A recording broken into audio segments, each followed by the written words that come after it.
नमस्कार मैत्रिणींनो, आज मी तुम्हाला हार्पिकची रिकामी झालेली बॉटल वापरून खूप सुंदर अशी उपयोगी वस्तू बनवून दाखवणार आहे। त्यासाठी व्हिडिओ तुम्ही पूर्ण बघा। याचा जर स्टिकर तुम्हाला काढायचा असेल तर तुम्ही काढू शकता, येथे मी काढणार नाही।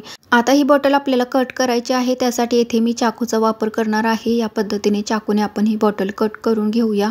कट करून झाल्यानंतर वरच्या बाजूने व्यवस्थित करण्यासाठी येथे आपल्याला कैचीचा वापर करायचा आहे। या पद्धतीने येथे ही बॉटल आपण कट करून घेतलेली आहे। आता याला थोडं डेकोरेट करायचं आहे, त्यासाठी येथे मी ब्लॅक एक्रेलिक कलर घेतलेला आहे। हा कलर आपण ब्रशच्या साहाय्याने या पद्धतीने बॉटलच्या बाहेरच्या बाजूला लावून घ्यायचा आहे। अशा पद्धतीने येथे मी बाहेरच्या बाजूने सर्व व्यवस्थित असा कलर लावून घेतलेला आहे। कलर लावून झाल्यानंतर आता हा कलर आपल्याला व्यवस्थितपणे सुकवून घ्यायचा आहे आणि नंतरच याच्यावरती डिझाइन करायची आहे। कलर आता सुकलेला आहे। कलर सुकल्यानंतर याच्यावरती आपण आता डिझाइन करूया।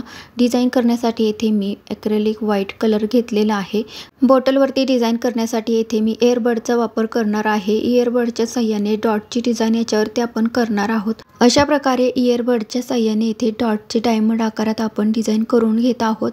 तुम्हाला जशी डिझाइन करायची आहे तशी डिझाइन तुम्ही याच्यावरती करू शकता। जरी ही डिझाइन तुम्हाला करायला खूप सोपी वाटत असली तरी सुद्धा ती दिसायला खूप सुंदर दिसत आहे। अशा प्रकारे व्हाईट कलरने इथे आपण डॉटची डिझाइन करून घेतलेली आहे। आता आतल्या बाजूला आपण येलो कलरने याच पद्धतीने डॉटची डिझाइन करून घ्यायची आहे।